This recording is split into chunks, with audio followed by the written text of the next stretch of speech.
We've learned that the US has mapped out a plan of escalating strikes, each phase lasting a day or two, then pausing to assess the damage. Joining me now by phone is CNN's chief national security analyst, Jim Shooto. And Jim, this is your reporting. Just catch us up on what your sources are telling you.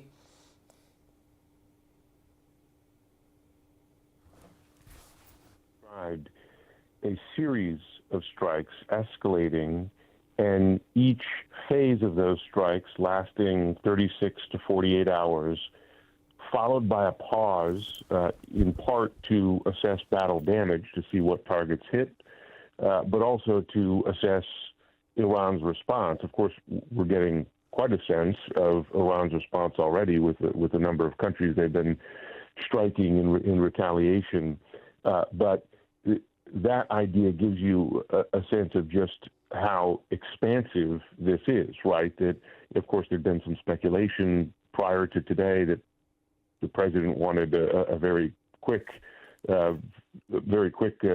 strike early on and then move on. But my understanding is that we're looking at a series of strikes here that could last a number of days and even perhaps longer. And again, that at each stage, the U.S.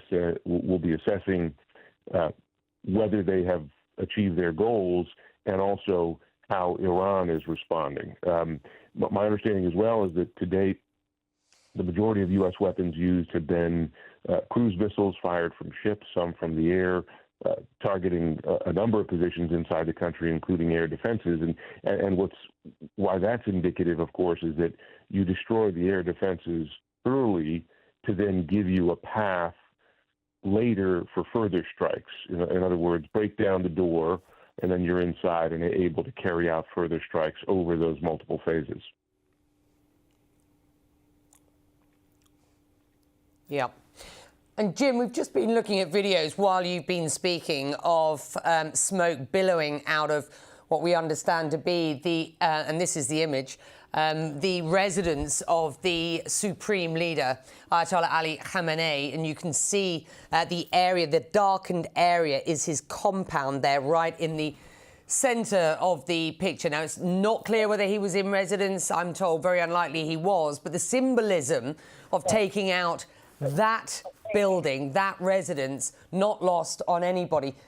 Jim, I do want to ask you, Donald Trump did not specifically describe this coordinated action with Israel as regime change war, but he did call on the members of the Revolutionary Guard to surrender and called on the people of Iran to rise up against the regime. We're hearing sort of differing narratives from Israel. One military official telling CNN this is specifically about military targets.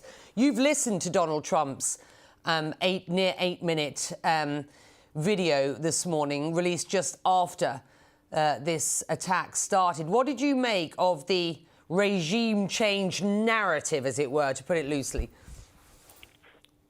Well, the president is not saying regime change explicitly, right? And to your point, he's saying encouraging the Iranian people to rise up. Israeli officials are more forward-leaning on their targets being explicitly Iranian leadership. They have not said right up to and including the supreme leader, but that they are specifically targeting Iranian leadership. And the early indications seem to be that they believe that they've hit some of those targets. So whether that, listen, this is a highly coordinated strike between, a series of strikes between the U.S. and Israel.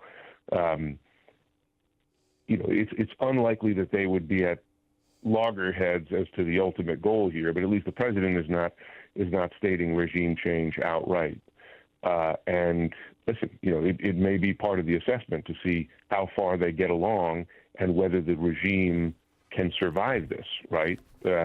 And that seems to be part of President Trump's communication here, is that, he would be quite happy, it seems, if the people were able to help bring down this government. But he's not saying specifically that is a U.S. goal here that he's at least committing himself to. Yeah. Jim, it's good to have you. Thank you very much indeed.